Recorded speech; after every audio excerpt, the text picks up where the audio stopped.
Всем привет! С вами Zak Novak на радиостанции Novorossia Rocks. Welcome to Novorossia Rocks radio station. This is Zak Novak, your American in downtown Donetsk. The program is called Projekt Guru. And yes, 1 year anniversary for Projekt Guru. Guru is in the house as always. Thank you so much, Guru, for all the hard work that you've done. Andre, my engineer, as well. Let's get right to it. War crimes by the Ukraine Junta regime. Civilian areas heavily bombed. Nazi Kiev armed forces shelled Donetsk with artillery fire of 122mm caliber, according to reports today by the DPR Defense Ministry. At about 8 p.m. last night, Nazi Kiev hostile side opened fire artillery 122 caliber at Donetsk. According to military reports, mortars of 82 and 120 caliber grenade launchers were used together with the artillery.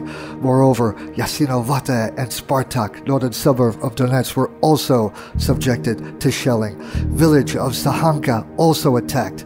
Nazi Ukro fighters shelled the village of Sahanka in the south of DPR by mortar fire, this reported by DPR Defense Ministry.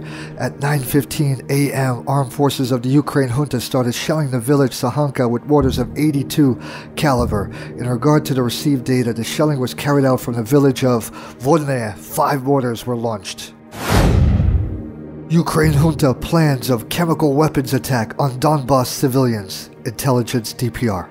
According to the Secret Service data of our intelligence, there were revealed the facts of preparation for chemical weapons use in Donbass by the AFU General Staff under the leadership of Muzhenko, reported Vice Commander of the DPR People's Army, Edward Basurin.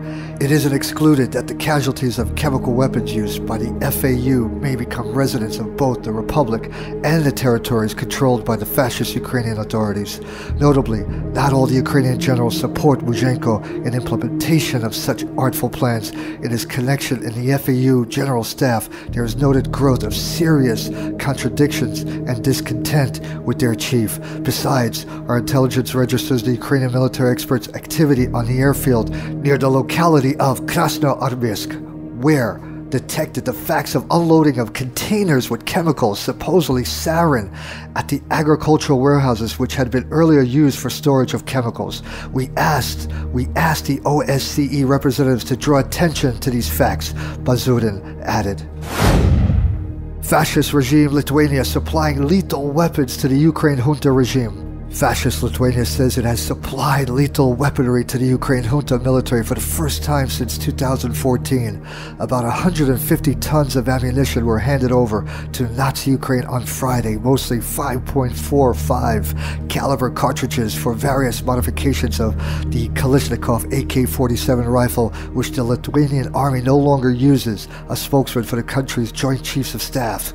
Lithuania, a member of terrorist organization NATO and neighbor of Russia, has welcomed increasing deployments of American and Allied soldiers since the Ukrainian conflict started in 2014 as a means of deterring any aggression on its own soil.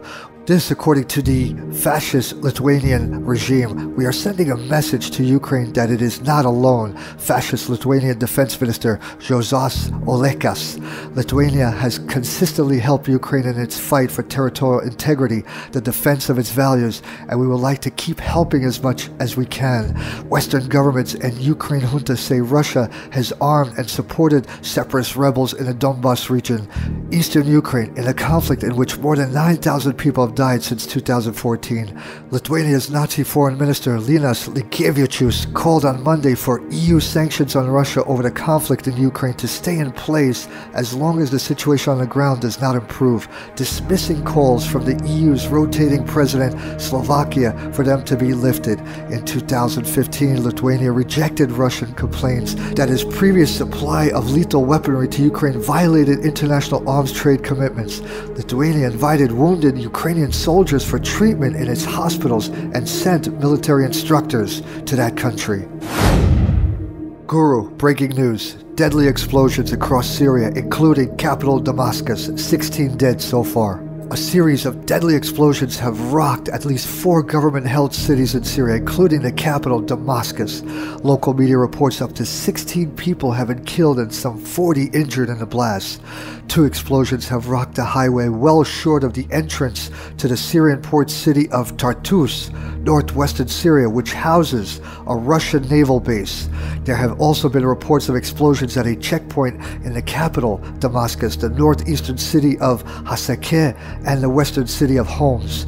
Citing the governor of Homs province, AP reports that a car bomb struck a military checkpoint in Homs, killing 2 soldiers and injuring 4 others, 1 critically. Ukrainian television station set on fire, possible smoke bomb. A Ukrainian television station has been forced to broadcast from outside its own building after the building caught fire amid a protest. News reports said TV Inter's headquarters in Kiev caught fire on Sunday afternoon. A group of about 20 protesters had gathered outside the building and set tires afire. The station is regarded by many Ukrainians as having a pro-Russian sentiments. The affiliation of the protesters wasn't immediately known. A conflict in the Donbass region, eastern Ukraine, between Russian-backed separatist freedom fighters and Nazi Ukrainian government troops has killed more than 9,500 people. Kiev Junta police official Andrei Krishenko said witnesses indicated a smoke bomb was thrown into the building. The Ukrainska Pravda website reported. No one was reported injured in the fire. The station continued broadcasting from mobile facilities outside the building. Fascist Nazis on the rise in the good old USA.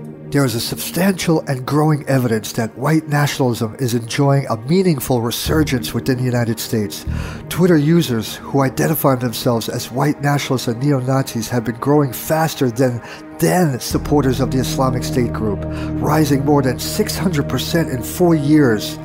The study from the Program on Extremism at the George Washington University analyzed accounts from prominent white nationalist organizations such as the American Nazi Party and the Ku Klux Klan. It found that from 2012 to 2016, these accounts had a 600% increase in followers, now estimated to stand at around 22,000, up from 3,500 in 2012. There's a substantial and growing evidence that white nationalism is enjoying a meaningful resurgence within the United States. The study also found that people who follow white nationalist accounts were unsurprisingly invested in Donald Trump's presidential campaign. White nationalist followers used Trump hashtags more than any other white nationalist related hashtag except for white genocide. White nationalist and neo-Nazi groups were also active in trolling other accounts and tweets with racist remarks and flooding social media with negative content. Many white nationalist and neo-Nazi groups have not been shut down and use Twitter, relatively free of censorship. The study also investigated Islamic State group sympathizers who have traditionally used Twitter as their preferred social platform. American white nationalist organizations now outperform ISIS in nearly every social metric, from follower counts to tweets per day. In an August crackdown against Islamic State group sympathizers, the social media giant closed around 360,000 accounts because they believed that the accounts were advocating terrorism. Despite the spike in followers on Twitter, the report stated that white nationalists online do appear to inspire violence, a form of material participation, but not in a highly organized manner visible in open sources.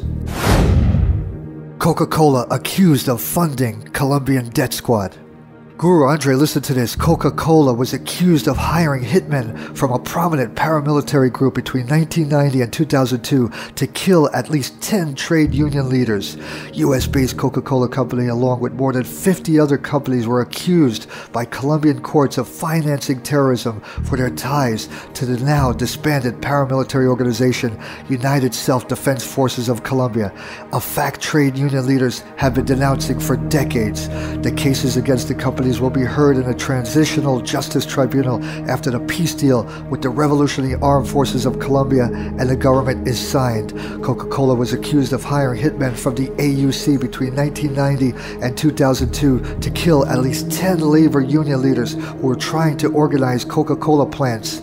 UK oil company BP has also been taken to court for its funding of AUC, along with kidnapping and human rights abuses.